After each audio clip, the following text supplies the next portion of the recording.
دوستو ہر سال محرم آ کر یہ صدا لگاتا ہے کہ اگر میرا اللہ چاہتا تو میرے نبی کے نواسے کی شہادت سفر میں ہوتی، ربیع الاول میں ہوتی، ربیع الثانی میں ہوتی۔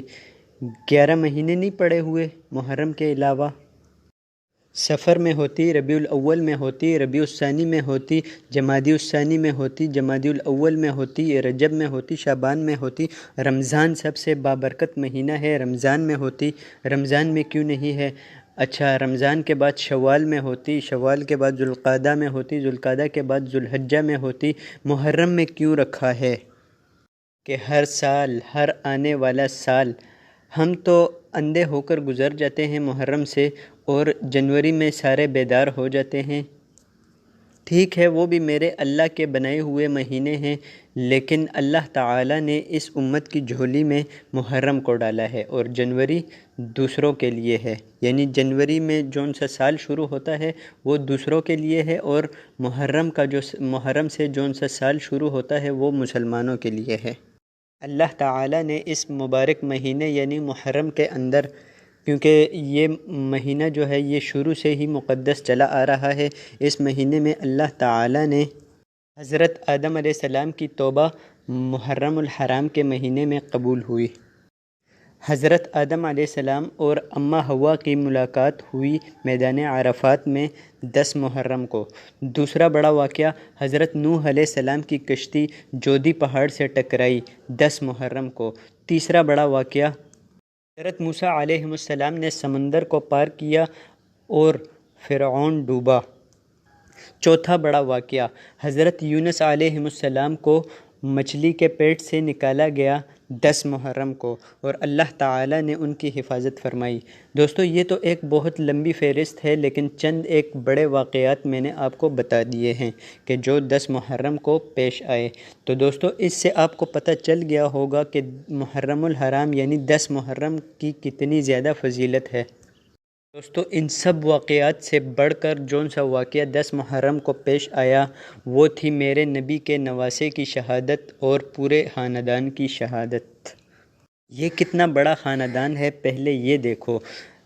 میرے نبی صلی اللہ علیہ وسلم نے فرمایا، اللہ تعالیٰ نے پوری کائنات کو دیکھا، پھر اس میں سے عربوں کو چھانٹ کر الگ کیا۔ پھر سارے عربوں کو دیکھا، اس میں سے مضر کو چھانٹ کر الگ کیا۔ سارے مضر کو دیکھا، اس میں سے قریش کو چھانٹ کر الگ کیا۔ پھر سارے قریش کو دیکھا، اس میں سے ہاشم کو چھانٹ کر الگ کیا۔ ساری ہاشم کی نسل کو دیکھا، اس میں سے اللہ تعالیٰ نے میرا انتخاب کیا۔ میرے جیسا عالی خاندان کوئی نہیں، میرے جیسا عالی نسب کوئی نہیں۔ عبداللہ سے لے کر حضرت آدم علیہ السلام تک کسی سے زنا نہیں ہوا، سب پاک دامن ہیں۔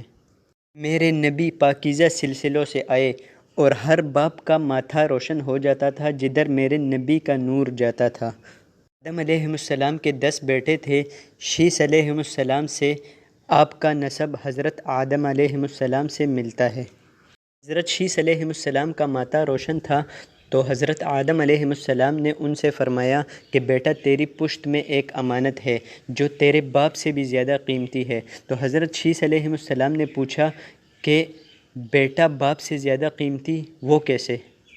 حضرت شیث علیہ السلام سے حضرت آدم علیہ السلام نے کہا کہ تو اس امانت کی بات کرتا ہے، تجھے اس کی امت کے بارے میں بتاؤں؟ ابھی ہمارے آنے میں 10,000 سال باقی تھے، لیکن حضرت آدم علیہ السلام نے فرمایا کہ اس امت کے بارے میں بتاؤں؟ تو حضرت شیث علیہ السلام نے کہا بتائیے۔ حضرت آدم علیہ السلام نے فرمایا کہ میں نے ایک خطا کی، اللہ تعالیٰ نے میرے کپڑے اتار دیے، لیکن وہ امت ہوگی کہ جو روزانہ خطائیں کرے گی، لیکن اللہ تعالیٰ ان کے کپڑے نہیں اتارے گا۔ میں نے ایک خطا کی، اللہ تعالیٰ نے مجھے میری بیوی سے جدا کر دیا، وہ سارا دن گناہ کریں گے، لیکن اللہ تعالیٰ ان کو ان کی بیویوں سے جدا نہیں کرے گا۔ میں نے ایک خطا کی، اللہ تعالیٰ نے میری مشہوری کرا دی، سب کو پتہ چل گیا، لیکن وہ امت جو ہوگی وہ سارا دن گناہ کرے گی، سارا دن منہ کالے کرے گی، لیکن اللہ تعالیٰ ان کے گناہوں پر پردے ڈالتا رہے گا۔ میں نے ایک خطا کی، مجھے جنت سے نکالا گیا، لیکن وہ ہزاروں گناہ کریں گے، لیکن اس کے باوجود جنت میں جائیں گے اور بخشے جائیں گے۔ میں نے ایک خطا کی، اس خطا کی معافی مانگتے مانگتے مجھے 40 سال ہو گئے ہیں، تب جا کے توبہ قبول ہوئی۔ لیکن وہ ہزاروں گناہ کریں گے، دن رات گناہ کریں گے، لیکن اگر انہوں نے ایک بول دیا کہ یا اللہ مجھے معاف فرما، تو اللہ تعالیٰ ان کو فوراً معاف فرما دے گا۔ دوستو، میرے نبی صلی اللہ علیہ وسلم کی نسل کتنی پاکیزہ ہے، اس کے بارے میں آپ کو ایک واقعہ سناتا ہوں۔ ایک دفعہ ہاشم بازار سے گزر رہے تھے تو آپ کے سامنے ایک یہودی عورت آ گئی مدینے میں، تو وہ کہنے لگی کہ ہاشم ایک رات گزارو گے میرے ساتھ؟ تو فرمانے لگے میں عزت دار سردار آدمی، تو مجھے برائی کی دعوت دیتی ہے، یہ کیسے ہو سکتا ہے؟ تو پھر وہیں ان کی شادی ہو گئی حضرت سلمہ سے، بنو نجار میں حضرت عبد المطلب کی والدہ سے۔ 3-4 دن گزرے تو وہ عورت دوبارہ آپ کو ملی، تو انہوں نے فرمایا کہ بی بی تو مجھے گناہ کی دعوت دیتی ہے تو شادی کر لے۔